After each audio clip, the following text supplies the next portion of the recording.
91.7. YSUK, la voz con voz.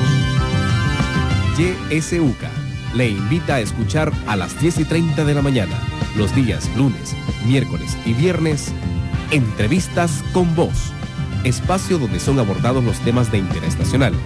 Usted puede hacer sentir su voz participando. Llámenos, porque su opinión también cuenta. 10 de la mañana con 31 minutos, ¿qué tal? Bienvenidos a este espacio de Entrevistas con Voz en este día lunes. Hoy es 15 de octubre de 2012. Estamos iniciando semana. Bueno, y de paso hoy es una fecha en la que se conmemora un aniversario más del golpe de Estado de 1979 en contra del uno de los últimos gobiernos, o el último gobierno militar de nuestro país. Una fecha memorable. Pero en esta entrevista vamos a hablar del agro en el país. Y bueno, vamos a abordar el tema del cultivo responsable de la caña del azúcar.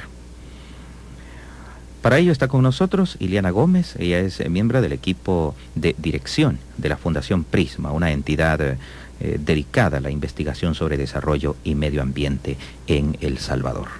Ileana, buenos días, bienvenida a YSUK. Buenos días y muchas gracias por invitarme. Un saludo a todos los oyentes y a las oyentes. Ileana, el cultivo de la caña de azúcar ha tenido una expansión en los últimos años. Bueno, y esto ha llevado también a un cambio en la configuración de los usos de suelo, revisando la información disponible sobre este cultivo. Una expansión en algunos territorios que usualmente no han sido dedicados al cultivo de la caña, como es la zona norte. Pero a raíz de esto también ha surgido una preocupación que está en algunas instancias del gobierno, que ha hecho que también se introduzca otro término, que es el llamado caña verde o zafra verde. Es decir, sí, parece que el aumento del cultivo de la caña de azúcar en El Salvador ha desprendido también una preocupación por lo ambiental, lo medioambiental. ¿Qué es esto de caña verde y zafra verde? Bueno, la zafra verde se refiere principalmente a aquel procedimiento de cultivo y cosecha de caña donde no se quema, ¿verdad? Recordemos que una de las formas más quizá fáciles de cosechar la caña es quemarla primero y después recoger el bagazo. Antes de eso también hay que reconocer la importancia que tiene el cultivo de caña en términos económicos para el país, que realmente, como decías al principio del programa, tenemos ya ¿cuántos años del golpe de Estado para acá? 1979. Desde 79 para acá, precisamente eso marca una época en la cual... Más de 30 años, como más de 33 años, en los cuales el deterioro de la producción agrícola fue bastante significativo. El cultivo de la caña, sin embargo, fue quizás el único cultivo que resistió esa crisis y que por el contrario se ha ido incrementando, ¿verdad? De la década del 2000 al 2010 tenemos 30.000 hectáreas más de aumento en una década. Entonces es un cultivo bastante rentable, ¿no?, que lo producen básicamente entre cooperativas de la reforma agraria y productores independientes. Tenemos 6 ingenios, la mayoría de ellos ubicados en el occidente del país, centro-occidente. Sin embargo, el cultivo se ha extendido en la zona oriental y también en la zona norte. Entre 2000 y 2010 los cultivos de caña se han extendido en San Miguel, Sonsonate, La Paz, San Vicente, Usulután y Chalatenango, lo cual también explica el hecho de que tengamos durante la época de zafra un tráfico impresionante de rastras entre el oriente y el occidente del país. Este cultivo de caña representa el 20% del Producto Interno Bruto agrícola y el 2.3% del Producto Interno Bruto del país. Su dinámica productiva no es despreciable, en realidad es una dinámica productiva bastante importante, de la cual se benefician directamente 48.000 personas y en forma indirecta 200.000 según los datos de la Asociación Cañera de El Salvador. Por lo tanto, estamos hablando de un cultivo que genera trabajo y genera ingresos, y genera divisas. De hecho, muchos agricultores de la zona del Bajo Lempa están conscientes de eso, de que se trata de un cultivo importante, pero que las condiciones en las que se está produciendo están generando costos sociales y ambientales dramáticos. En el caso de Bajo Lempa, sobre todo, hay un problema bastante serio. Esa problemática que se relaciona con condiciones de salud, por un lado, no solo por el tema de la quema, ¿no?, sino también por el uso desmedido de agroquímicos que se utilizan, en este caso, en forma aérea. Las avionetas se desplazan sobre los cañales para regar el madurante que necesita la caña para agilizar su crecimiento, y ese madurante regado de forma aérea cae sobre viviendas, escuelas, centros de salud. Somos un país densamente poblado y hay que entender lo que esto significa, ¿verdad? Estar viviendo al lado de un cañal que no solo se quema, sino que cuando hay que tirarle madurante te está cayendo encima. Y los problemas de salud en la zona del Bajo Lempa son realmente críticos. Entonces, ante toda esta problemática, creo que el año pasado se empezó a definir un proceso entre los ministerios de Agricultura, el Ministerio de Medio Ambiente y también la Asociación de Cañeros, que llevara a establecer una cuota, por lo menos inicial, de área que no se quemara. A eso se le llama zafra verde. El primer acuerdo para la zafra 2011-2012 permitió 2.500 manzanas de caña libres de quema, que constituían un 3% del área cosechada de 2011, que fue en total de 63.411 hectáreas. También son datos de la Asociación Cañera. Ahora bien, sin embargo, la zafra verde ya se usaba en el país, se usa. De hecho, existen, y hemos estado también investigando a raíz de esto, cuántos productores no queman. Y actualmente ya se elaboró un listado, también los ingenios han colaborado en esto, 5 ingenios nos han enviado datos, en los cuales se ha registrado un total de 216 áreas cultivadas, de 216 propiedades, que suman 2.903 y un poquito más de manzanas, donde participan 174 productores que realizan zafra en verde. Ellos entregan su producción en verde a los ingenios. Los ingenios necesitan la zafra verde porque de ahí sacan nuevas plántulas, ¿verdad? Es parte del proceso. O sea, lo no todo que se le conoce como la semilla. Exactamente. De ahí sacan la famosa semilla. Entonces ya había ese porcentaje. No me queda claro, revisando las cifras que acabamos de sacar, si esas 2.900 manzanas que ya se cultivaban en verde son adicionales a las otras 2.500 que los ingenios declararon para la zafra anterior. No sé, porque son más los que no quemaban, ¿verdad? Los que de hecho ya no quemaban. Estamos investigando las razones por las cuales estos productores deciden no quemar. Y estamos tratando de entender si estas condiciones pueden ser reproducidas en otras circunstancias en el país para incrementar el proceso de producción de la zafra en verde. Casi todos estos productores son productores pequeños, ¿verdad? Son dueños de áreas que van de 1 a 10 manzanas, son pequeños productores, entonces es muy posible que se trate de productores que cultivan caña con otras cosas. Es quizás economías más diversificadas. Vamos a hacer una encuesta para entender un poco esa dinámica, como dije, ¿no? Y ver si podríamos en otros lados del país encontrar estas mismas circunstancias, ¿no? Esa es parte de las investigaciones que nosotros hemos estado haciendo. Respecto a la forma en cómo la institucionalidad del país ha estado abordando el problema, lo primero fue hacer este acuerdo para la zafra verde del 2011.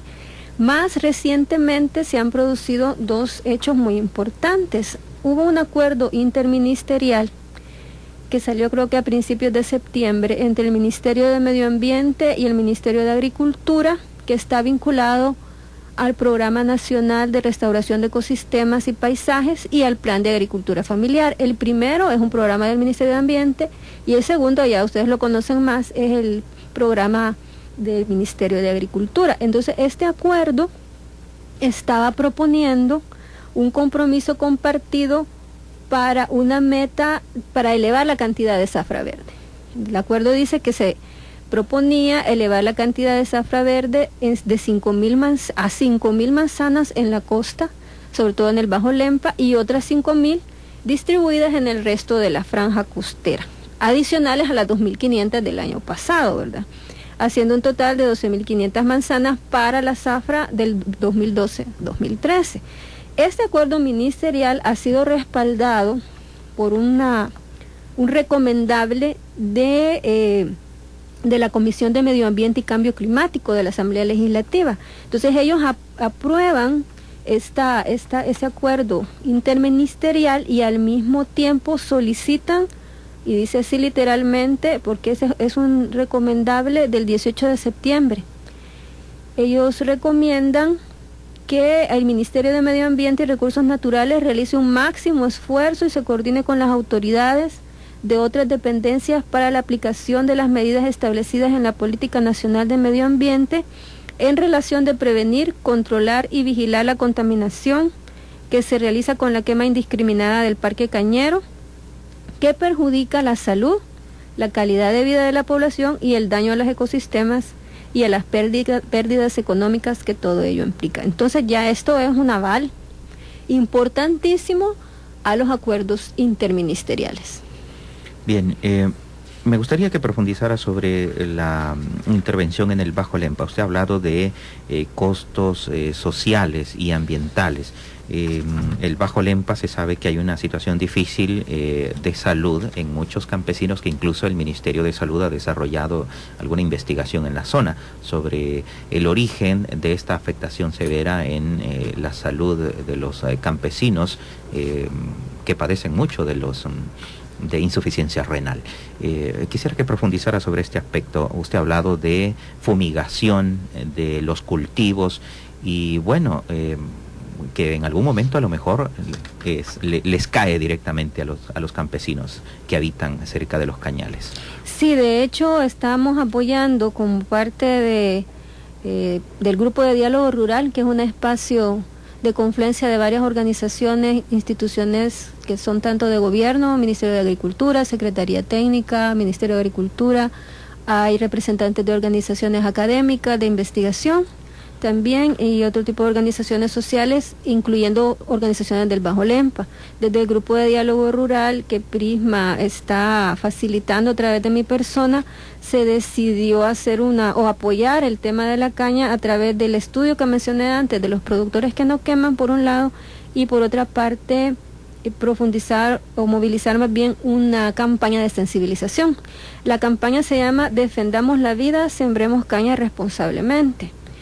Esa campaña, para definir la campaña, nosotros trabajamos con los pobladores del Movimiento por la Vida que existe en el Bajo Lempa, que antes se llamaba Movimiento por la Caña, Movimiento de la Caña, pero ellos extendieron el concepto, ¿no?, la lucha por la vida, y se les preguntó a ellos cuál es el principal problema en el cultivo de caña. Entonces, los primeros problemas que saltan a la vista son envenenamiento por los químicos, la muerte de animales, pérdida de cultivo, enfermedades de riñón y respiratoria, daño a manglares, contaminación de agua, contaminación de aire, riesgo por la quema, invasión del cultivo, no hay espacio por el cultivo de subsistencia de maíz y frijol, afectación de los cultivos de los agricultores, o sea, los pocos cultivos que todavía tienen se afectan por esa contaminación aérea, fumigaciones con madurantes y químicos, destrucción de calles, como decíamos, el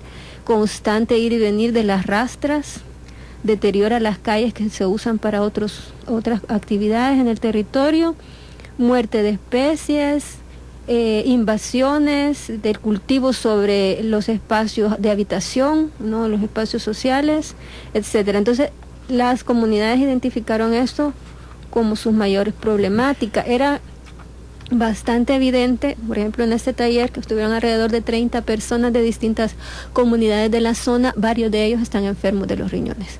Y le digo varios que pueden ser jóvenes, pueden ser mujeres, pueden ser personas mayores. ¿Y se ha identificado alguna relación entre estos agroquímicos utilizados en la industria cañera con las enfermedades que padecen los campesinos ahí en esa zona? Yo creo que sí y no, porque se han hecho investigaciones, pero todavía no hay, lamentablemente, evidencias empíricas suficientemente robustas que vinculen una cosa con la otra. No porque no hayan pautas que nos puedan llevar a esa relación, sino porque falta todavía investigar más. Una resolución como esa tiene que tener investigaciones bien sustentadas, ¿verdad? De años. De años, de prueba, de seguimiento de casos. Se han detectado, o sea, la población masculina es la más afectada, ¿verdad? Si lo vemos incluso con perspectiva de género, en este caso el género masculino, por el tipo de trabajo que se realiza en la caña, que es un trabajo de fuerza, de resistencia, con jornadas agotadoras bajo el sol, con muy poca hidratación, con pautas de alimentación que a la hora de hidratarnos nos llevan a tomar bebidas gaseosas con una alta cantidad de azúcar en lugar de hidratantes naturales, como puede ser un suero compuesto con agua, limón y sal, ¿verdad? Para compensar la deshidratación. Esas jornadas agotadoras contribuyen, la dieta de la población contribuye también a que la población masculina sea la más afectada, pero igual usted encuentra mujeres, jóvenes y niños que no están expuestos a ese trabajo, que están afectados. Entonces ahí hay que, como digo, profundizar en la lectura de cuáles son las condiciones que permiten eso. No solo El Salvador está viviendo esta situación. Hace poco salió un artículo sobre Nicaragua que son los mismos patrones. Y población que vive en zonas de cultivos de caña. Población que vive en zonas de cultivo de caña, en lo que se llama, hay una zona que se llama el Corredor Seco en Centroamérica, que está compuesto por las poblaciones que vivimos más expuestas al Pacífico, ¿verdad? Que tienen unas condiciones de lluvia y de temperatura y de ecosistemas que la llevan a tener menos lluvia o a tener condiciones más secas, más calurosas. Entonces en el Corredor Seco de Centroamérica es donde se ha incrementado el cultivo de caña en Nicaragua, en Guatemala, en El Salvador, y en el caso de Nicaragua y en El Salvador ya es bastante evidente cómo esto se está relacionando con el incremento de enfermedades renales. ¿Qué cultivos, o más bien qué agroquímicos son los que se utilizan en la industria cañera? ¿Qué agroquímicos son los que se están rociando? Son agroquímicos de los convencionales y sobre todo madurantes. La caña no es que necesite mucho plaguicida, más bien por la forma en cómo los ingenios van recibiendo la cantidad de caña que pueden procesar, hay como una dosificación de en qué momento se cultiva y se madura. La caña se madura a base de este madurante químico. No le puedo decir el nombre específico en términos químicos, pero el objetivo de estos compuestos es acelerar el crecimiento de la planta. Incluso la flor de caña, que es tan emblemática en El Salvador y que ha inspirado hasta poemas, no se ve porque ya la caña no llega a dar la floración. Por el madurante. Entonces estamos también teniendo una lógica que depende mucho de qué tanta caña puede recibir el ingenio. Entonces cierta tonelaje de caña va a tal ingenio y tiene que esperar que madure la otra para ir. Entonces es todo un proceso bastante complicado, en el que se ha caído también, creo yo, que ha faltado mucho el modernizar la lógica de los ingenios, ¿verdad? No solo su parte técnica interna, porque ellos están constantemente capacitándose, pero también no se ha pensado en que el proceso de caña, la extensión del cultivo ha ido hacia oriente y los ingenios están en occidente. Entonces, ¿por qué no pensar en construir ingenios más grandes, más modernos en el lado de oriente? Se da trabajo, en fin, y se mejoran las condiciones de transporte. No tenemos tampoco tren como para usarlo en esta industria. Me gustaría regresar a esto de los agroquímicos, aunque se sabe que son madurantes, pero se sabe qué tipo de componentes o las estructuras químicas que se están utilizando ahí, y que estas sustancias pudieran llegar a afectar a la salud humana. No sé, de repente supimos años bastante tarde que el famoso DDT, que en un principio parecía una sustancia inofensiva para los humanos, décadas después se eliminó porque precisamente causaba efectos en la salud humana. Y esto fue un químico muy utilizado en la prevención, entiendo, de enfermedades tropicales en nuestro medio. ¿Podría pensarse que esto puede pasar también en el rociado de madurantes de la caña? Yo creo que esa es una de las cosas que deberíamos de tener claras, ¿verdad? Los que no somos especialistas en química, para hacer precisamente esta relación. Y de hecho el Ministerio de Agricultura con el Ministerio de Medio Ambiente han trabajado en un listado de productos que van a ser prohibidos. O sea, de hecho ha existido, pero otra cosa es que se haya respetado. Se está haciendo otro listado para tratar de prohibir este uso de químicos en el uso agrícola, tanto en estos procesos más agroindustriales como en el cultivo de granos básicos, que este país lamentablemente tiene un alto índice de uso de agroquímicos. Somos el país que más usa agroquímicos.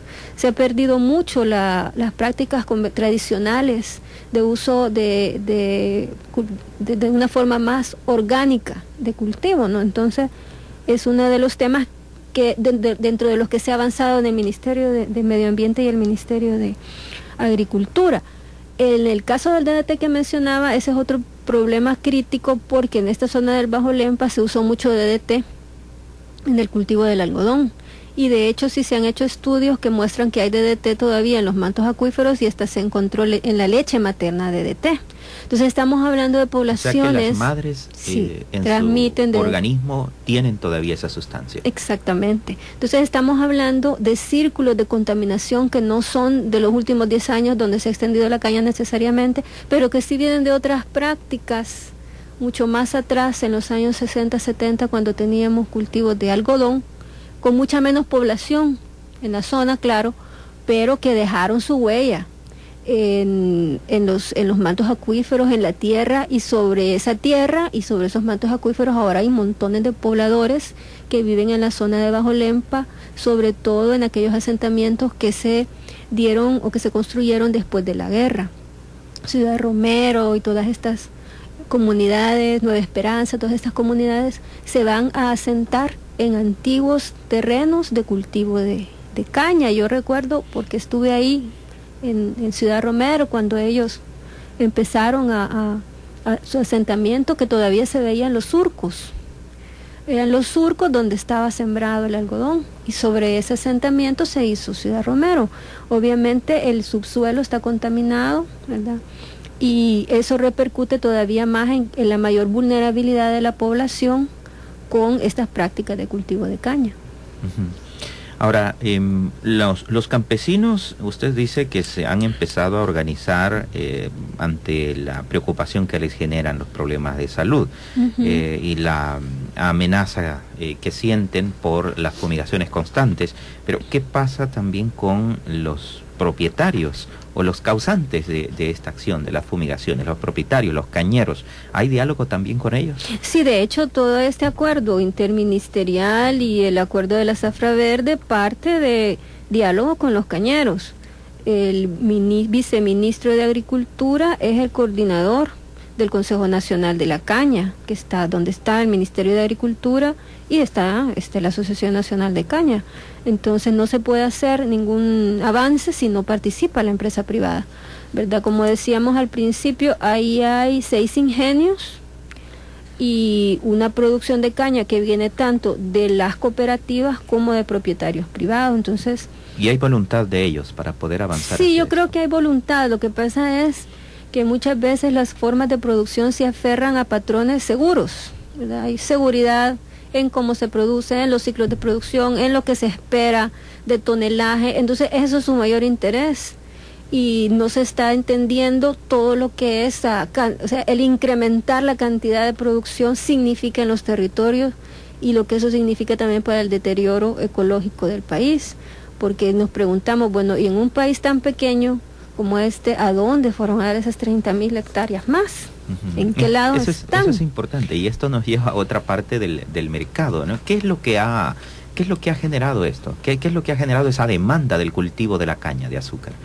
En tan solo una década, 30.000 hectáreas. Porque recuerde que el azúcar tiene un uso, bueno, no, la caña en general tiene muchos usos. Se usa el bagazo.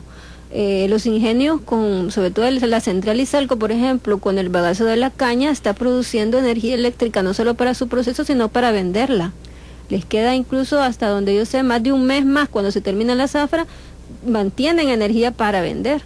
Eso por un lado. Por otro lado, el azúcar que nosotros exportamos es para consumo humano, pero consumo humano diversificado, no es solo para poner el azúcar al café o para el refresco, sino para la industria, es para la industria de bebidas gaseosas, la industria de bebidas embotelladas, la producción de alcohol, de ron, en fin, el azúcar tiene un uso enorme, ¿verdad? La confitería, hay una demanda bastante grande de tipo industrial sobre el uso del azúcar. Nuestros principales compradores son Estados Unidos y Canadá. Luego tenemos en la lista de compradores a Taiwán, que le mencionaba al principio del programa, Taiwán, Rusia, Chile. No tiene sentido lo de Chile, porque Chile es uno de los principales productores de jugos, ¿no? De fruta y derivados. Entonces ahí hay una relación. Rusia produce vodka, entonces vemos otra relación ahí. España y México, que seguramente también lo utilizará para otros usos. No tenemos, y quiero decir, nuestro cultivo de caña, no, este incremento no ha tenido que ver con caña que se usa para agrocombustibles, porque muchas veces se dice, no, es que el agrocombustible, en realidad no. Hasta este momento la caña tiene un mercado que no tiene que ver con los agrocombustibles de una manera tan significativa como lo podría tener en otras partes del mundo. Y se hizo un estudio ambiental, una evaluación ambiental estratégica, y se consideró que no habían suficientes condiciones para extender cultivos de caña que tuvieran el uso de agrocombustibles. Y precisamente por las características, ¿verdad?, de la caña, que es un monocultivo y que es, creo que invasivo le denominan, en el sentido de que no tolera otro cultivo, o como el café, que tolera una sombra y cultivos frutales adicionales. La caña tendrá que ser solo caña. Exacto, planicie, de condiciones de planicie, para empezar.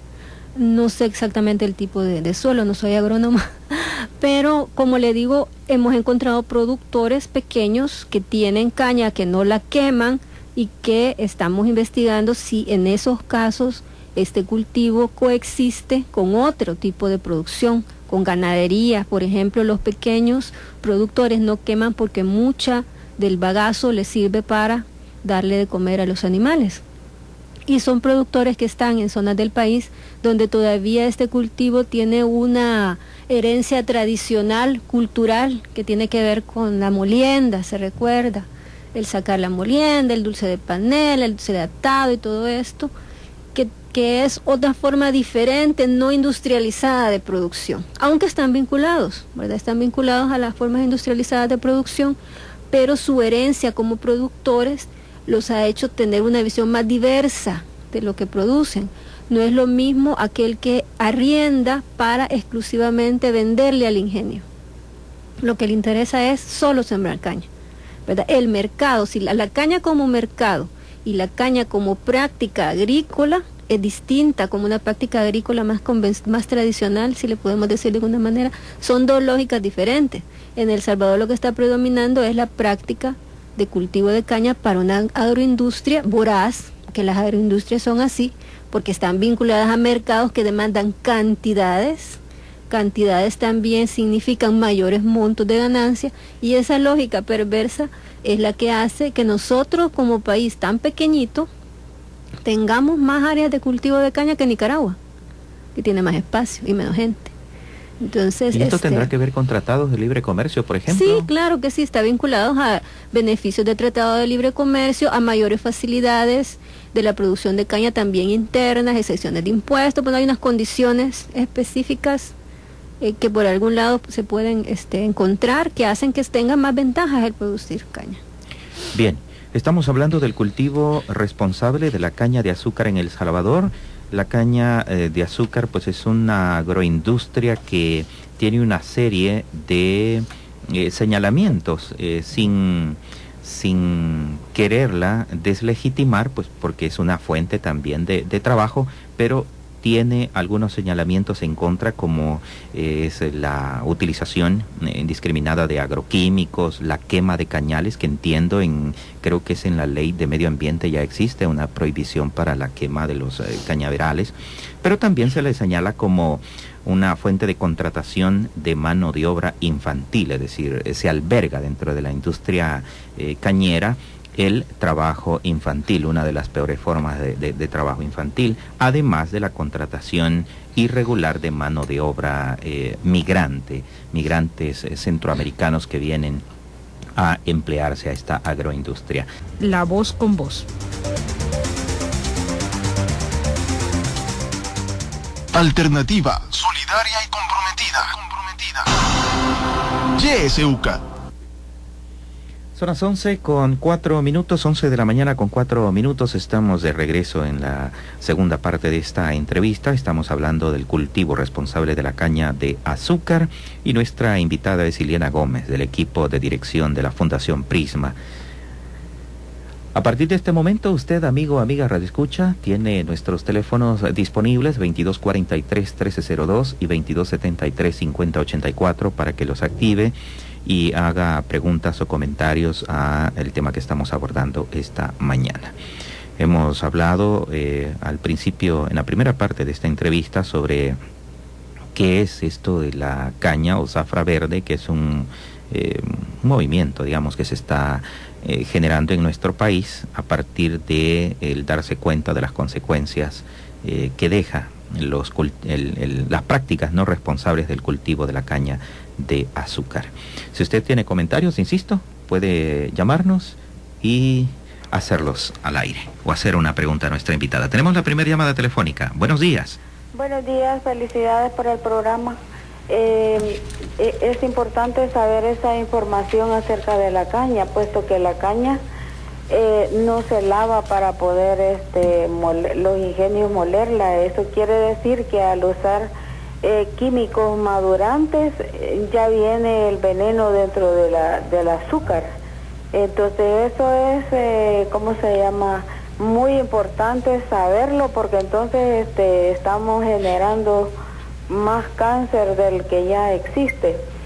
Segundo, que la caña no necesita quemarla porque ella misma da el abono, toda esa hoja seca, ella abona mucho la tierra, pero cuando ya la van industrializando, entonces son los problemas que la población tenemos que ponernos en protesta por esa situación.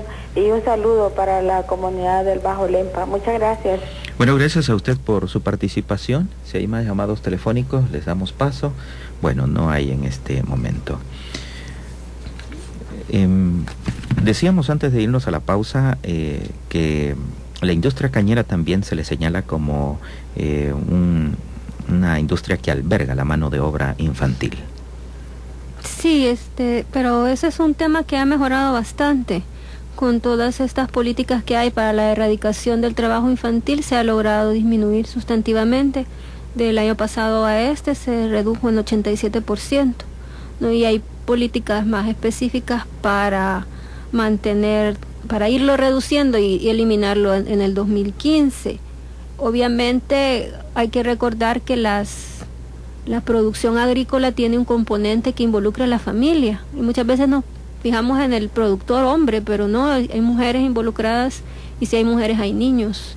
Nosotros hicimos una entrevista con mujeres que participan en el proceso de caña. Ellas se encargan del empaquetado, les pagan menos que a los hombres. Ahí hay una discriminación de género importante, y siendo el Día de Mujer Rural, pues no hay que olvidarse de esta visión de género cuando hablamos de estos procesos productivos. Y además ellas tienen que llevar a los niños, sobre todo si son pequeños. Como no, tenemos otra llamada. Adelante. Muy buenos días. Bueno, gracias por la oportunidad y también por el esfuerzo que hace esa fundación o organización, como le quiere llamar. Sí, estoy un poco de cerca de esta situación, y en un informe, unos estudios que han hecho un programa que se llama Nefrolempa. Sí. Como se ve la gran cantidad de personas dañadas por los agroquímicos. Ahora bien, la cuestión es que yo veo que como estas multinacionales y también las personas no queremos entender que no debemos de comprarle, por ejemplo, la Monsanto, etcétera, y estamos viendo eso, pero no se nos ha quitado esa cultura de abandonar los agroquímicos. Claro, por supuesto que tiene que ser lentamente, no de la noche a la mañana, pero sí, bastantes personas se oponen. Bueno, yo participo en un programa donde domingo a domingo expongo eso, y tiene aceptación entre las personas. Bueno, es un llamado al gobierno para que, y al Ministerio de Medio Ambiente y al público en general, especialmente a los agricultores, para que ya no sigamos en ese suicidio.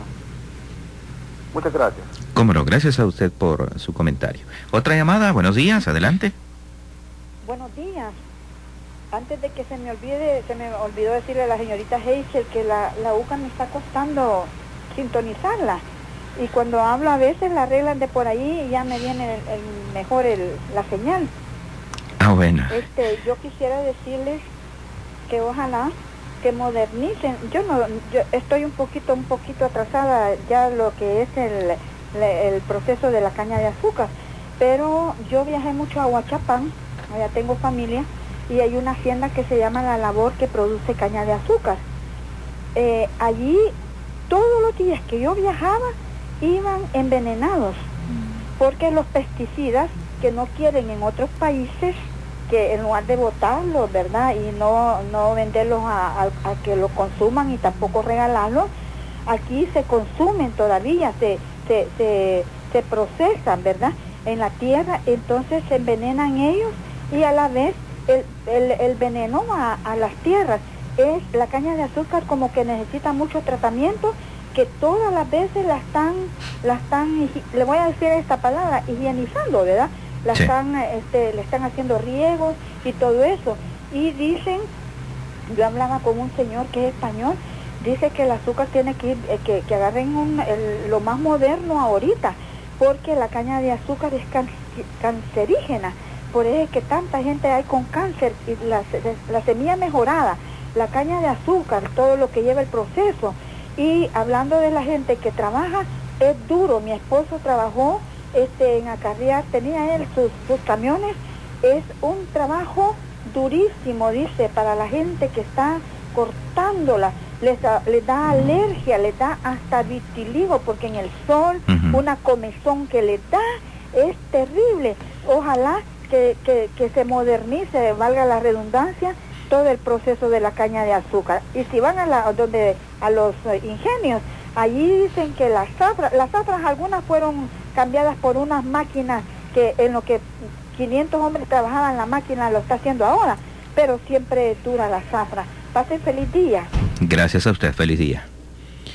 Bueno, una situación real. Liliana, ¿algún comentario? No, me gusta el hecho de que los oyentes y las oyentes están haciendo énfasis en la necesidad de pasar a otras modalidades de cultivo, ¿no? Que se aplica no solo a la caña, sino que a todo lo que producimos.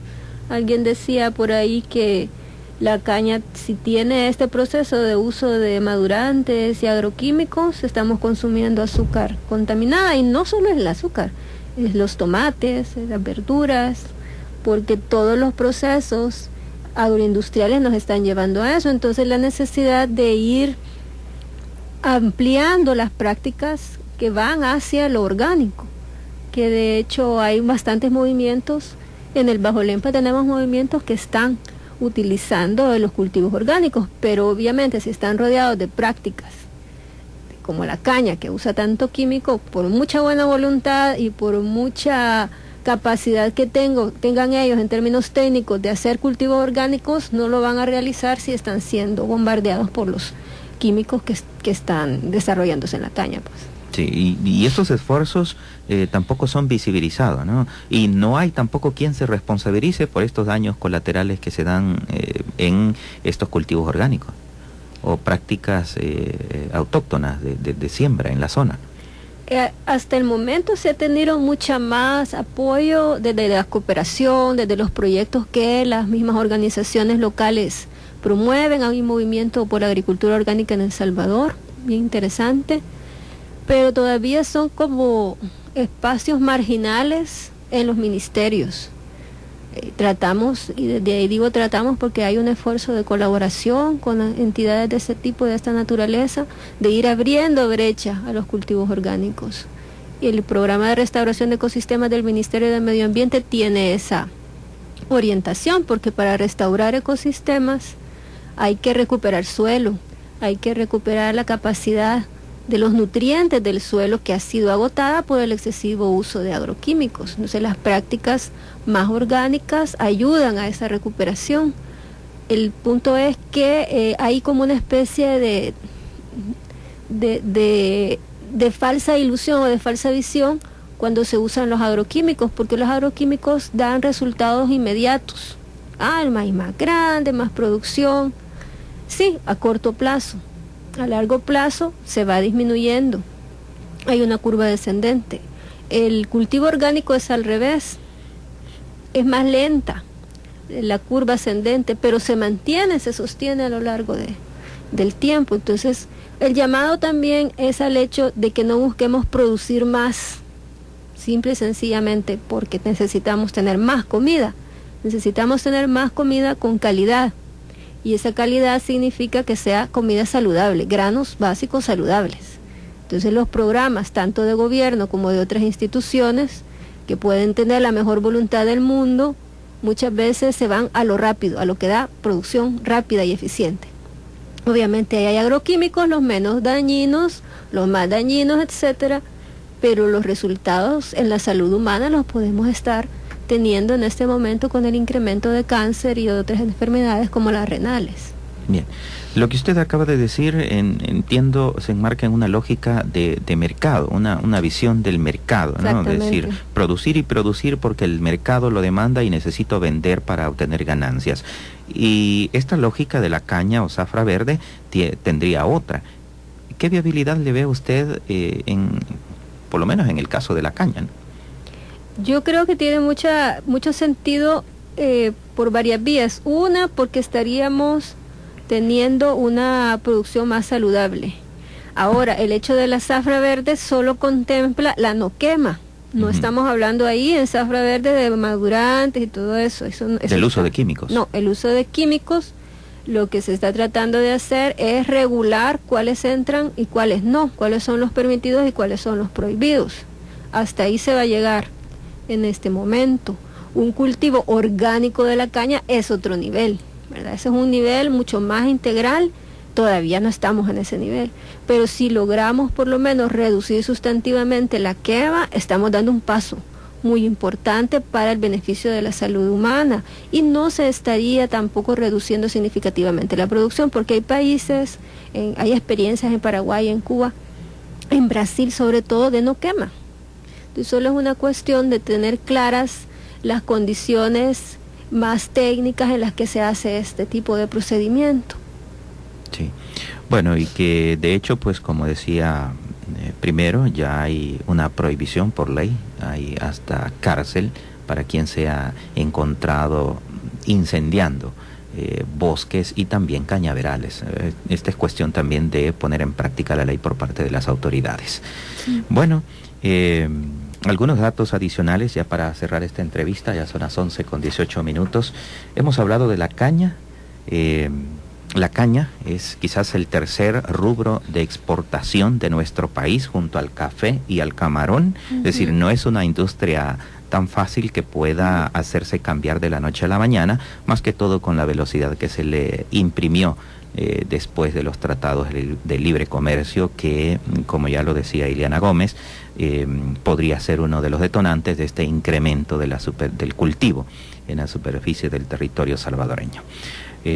Gracias, Ileana, por haber compartido esta información con nosotros. Fue un placer, gracias a ustedes. Y a ustedes, amigos radioescuchas, gracias también por su sintonía. Les dejo con la programación que ya tiene lista, Hazel Cantón.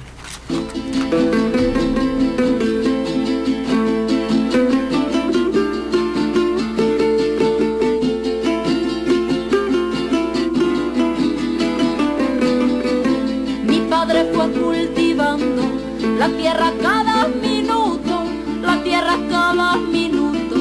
Mi padre fue cultivando la tierra cada minuto. Y la tierra le fue dando cariño, calor y fruto, cariño, calor y fruto. Y la tierra le fue dando cariño, calor y fruto. Caña dulce, caña brava, caña de azúcar prendida, que yo soy como la caña, que yo soy como la caña, que va endulzando la vida. Caña dulce, caña brava, caña le y lola, que yo soy como la caña, que yo soy como la caña, que crece en la inmensidad.